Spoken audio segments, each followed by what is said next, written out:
wassalamu ala asyrafil anbiya'i wal mursalin wa ala alihi washabihi ajma'in. Amma ba'd. Puji kepada Allah, selawat kepada Rasulullah sallallahu alaihi wasallam.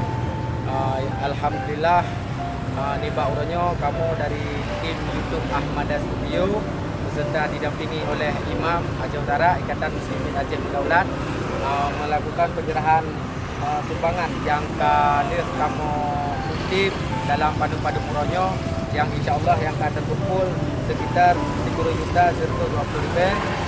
Seterusnya kamu serahkan kepada pimpinan Imam Aceh Utara. Jadi terima kasih kamu ucapkan kepada seluruh warga Aceh Utara, khususnya yang di Simpang Rakaya, yang kalian mengisihkan sedikit harta, sedikit rezeki di jalan Allah dengan tujuan kepada saudara kitanya kaum muslimin yang di Palestina.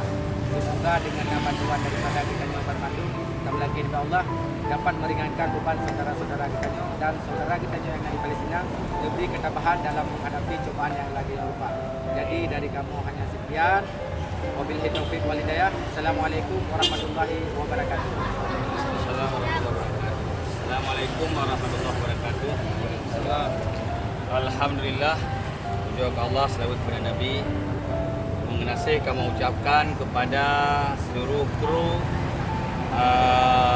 Ahmada Studio yang telah berpartisipasi membantu saudara kita yang dari Palestina atau ikut solidaritas untuk membantu saudara kita di Palestina.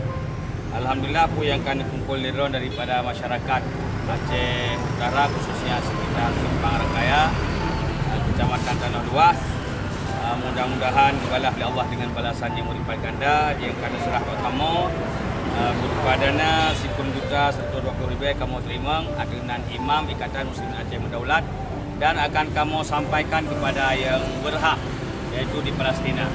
Mereka sangat membutuhkan uluran tangan kita yang berhubung saudara kita di Palestina tengah diserang oleh Yahudi Israel dengan berbagai macam penindasan, dengan bombardir dengan roket-roket Israel.